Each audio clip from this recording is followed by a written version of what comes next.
Hello guys, क्या आपने सुना है कि डॉग के कुछ खाने की वजह से एलर्जी हो जाती है?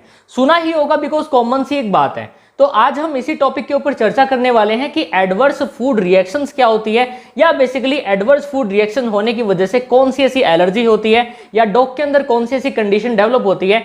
सिम्टम्स भी बताऊंगा, डेफिनेशन भी बताऊंगा, साथ में आपको मैं ये डायग्नोसिस भी पॉइंट भी बताऊंगा, और साथ में फर्स्ट एड जो कि बहुत ही इंपॉर्टेंट है आपको जानना, और साथ में जो ट्रीटमेंट से रिगार्डिंग कुछ ऐसे पॉइंट्स होते हैं जो आपको कोई भी नहीं बताता, इस वीडियो में मैं कंप्लीटली क्लियर करने वाला हूं। तो वीडियो को एंड तक देखना और ऑब्जर्व करना, और अगर आप हमारे चैनल पे न्यू हो तो हमारे चैनल को आप सब्सक्राइब जरूर कर देना।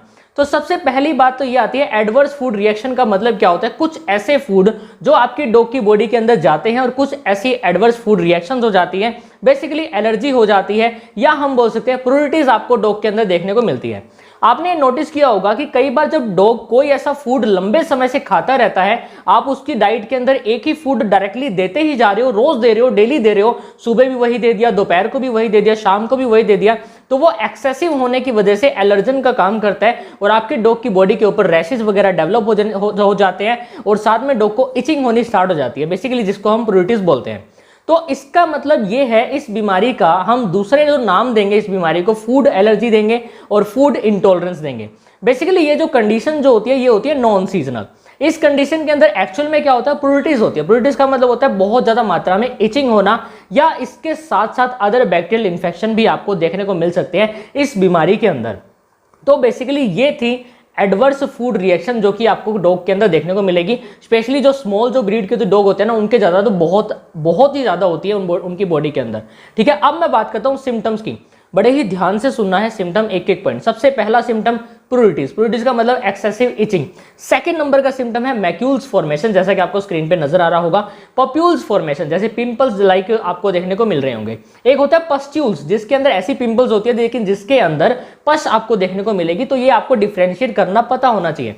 एलोपेशिया की कंडीशन आपको मिलेगी। एलोपेशिया मतलब क्या होता है, बोल्डनेस, यानी गंजापन हो जाना, बालों का गिर जाना। जहां पे उसने इचिंग की है वहां पे वो इतना ज्यादा खुजा लेता है कि वहां के जो बाल है ना वो उखड़ जाते हैं। आपको इसके अंदर एक्सकोरिएशन देखने को मिलेगा। एक्सकोरिएशन का मतलब क्या होता है, स्किन ओपन हो जाती है और वहां पे सेकेंडरी इन्फेक्शन होने स्टार्ट हो जाते हैं, और वहां पे क्रस्ट की फॉर्मेशन भी हो सकती है, या स्केल्स की डेवलपमेंट भी हो सकती है। तो बेसिकली ये कुछ ऐसे सिम्टम्स हैं जो कि आपको इस कंडीशन के अंदर देखने को मिलते हैं। और साथ में डॉग की बॉडी के ऊपर आपको रैशेस भी देखने को मिलेंगे। आपके डॉग ने इतनी ज्यादा एक्सेसिव इचिंग कर ली होगी, आपको ये लगेगा कि जो हेयर्स जो होते हैं ना उसके पैच बन गए हैं। बेसिकली आप ये ऑब्जर्व कर सकते हो नेक्ड आई से, आप अपनी आंखों से ही घर रहते डायग्नोसिस इसका कर सकते हो। सिम्टोमेटिक डायग्नोसिस आप उसको कर सकते हो। आप घर रहते ही देख के बता सकते हो कि मेरे डॉग को ये प्रॉब्लम है। और इस प्रॉब्लम के अंदर क्या होता है, सेकेंडरी इन्फेक्शन जनरेट होने स्टार्ट हो जाते हैं। अब जैसे ही आपके डॉग को ये कंडीशन डेवलप होगी तो आपका डॉग इचिंग करेगा, वहां पे कोई ना कोई बैक्टीरिया या कोई ना कोई यीस्ट वहां पे आके बैठेगी और वहां पे वो एलर्जी कॉज करवा देगी। अगर वो कॉज हो रहा है तो इसका मतलब वहां पे सेकेंडरी इन्फेक्शन हो रहे हैं। साथ में इस बीमारी के अंदर जीआईटी ट्रैक्ट से रिलेटेड भी प्रॉब्लम होने की संभावना है। गैस्ट्रो इंटेस्टाइनल ट्रैक्ट, यानी पेट से रिलेटेड, स्टमक से रिलेटेड, इंटेस्टाइन से related, large intestine, small intestine, duodenum, सारे पार्ट्स हमारे उसके अंदर इंक्लूड हो जाते हैं। तो सभी से रिलेटेड इश्यू होगा। वॉमिटिंग होगी, डायरिया होगा, बेसिकली लूज मोशन हम इसको बोल सकते हैं। और साथ में जो बाउल मूवमेंट है वो इरेगुलर हो जाएगी, या हम बोल सकते हैं बाउल की जो मूवमेंट है वो इंक्रीज हो जाएगी, यानी डेफिकेशन की जो मूवमेंट है वो इंक्रीज हो जाएगी। तो ये कुछ सिम्टम है जो कि आप घर रहते भी पहचान सकते हो इस डिजीज के बारे में। ये एक कंडीशन है, बेसिकली हम इसको डिजीज नहीं बोलेंगे, लेकिन ये डर्मेटाइटिस कोज करवा सकती है आपके डॉग की बॉडी के अंदर अगर सेकेंडरी इन्फेक्शन हो गया है तो, बैक्टीरिया या यीस्ट के द्वारा। तो अब मैं बात करता हूं इसके डायग्नोसिस के बारे में। डायग्नोसिस गाइस, आप सिम्टोमेटिक डायग्नोसिस कर सकते हो कि हाँ इसको ये प्रॉब्लम हुई है, और आप ये जरूर चेक करना डायग्नोसिस के अंदर कि जो मैं फूड इसको लंबे समय से दे रहा हूं क्या उसी वजह से इसको एडवर्स फूड रिएक्शन होने की वजह से एलर्जी तो नहीं हो रही है। आप इसको जरूर चेक करना। अब मैं बात करता हूं इसके ट्रीटमेंट के बारे में या इसके फर्स्ट एड के बारे में। फर्स्ट एड की अगर मैं आपको बात बताता हूं तो फर्स्ट एड में सबसे पहले तो आपको क्या करना है, जो आप लंबे समय से फूड दे रहे हो, जो एलर्जिक फूड दे रहे हो, जो एक एलर्जन का काम कर रहा है आपके डॉग की बॉडी के अंदर, आपको वो फूड आज ही बंद कर देना है। आपको ये देखना है कि इतने लंबे समय से मैं सिर्फ एक ही फूड दे रहा हूं, देन उसके रिएक्शन की वजह से ऐसा हो रहा है, तभी तो एडवर्स फूड रिएक्शन हो रही है, देन उसको आप आज ही बंद कर दो। सेकंड नंबर पे एक स्किन लोशन आता है, जैसे कि आपको स्क्रीन पे नजर आ रहा होगा। कम से कम दिन में 3 से 4 बार आपको इस स्किन लोशन जरूर अप्लाई करना है आपके डॉग की बॉडी के ऊपर। जहां पे स्केल्स डेवलप हुए हैं, जहां पे पिंपल्स हुआ है, जहां पे पस्ट्यूल्स हुए जिनके अंदर पस है, वहां पे आपको स्किन क्रीम अप्लाई करनी है। कम से कम दिन में 3 से 4 बार तो आपको जरूर अप्लाई करनी पड़ेगी।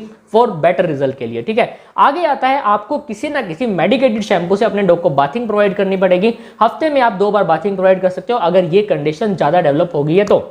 अब मेडिकेटेड शैम्पू जैसे कि एक कोनासेप के नाम से आता है, कीटोक्लोर के नाम से भी आता है, आप उसका इस्तेमाल कर सकते हो जिससे फंगल इन्फेक्शन ना हो। उससे बचाने के लिए हम एज ए फर्स्ट एड के तौर पर इस शैम्पू का इस्तेमाल कर सकते हैं। एक सेकेंडरी इन्फेक्शन से बचाने के लिए हमको एंटीबायोटिक देनी पड़ेगी जो कि सेफपेट एंटीबायोटिक आप दे सकते हो।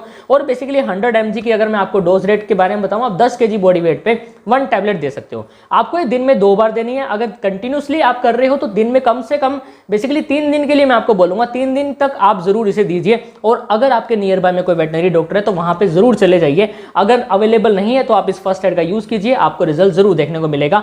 और अगर कुछ ज्यादा ही इमरजेंसी है, आप मुझसे बात करना चाहते हो तो इंस्टाग्राम में आना।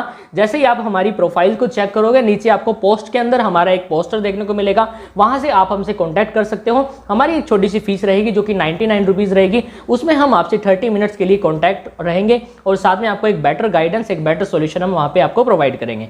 Thank you so much for watching this video and please do like, subscribe, comment and share. Thank you so much. जय हिंद, जय भारत।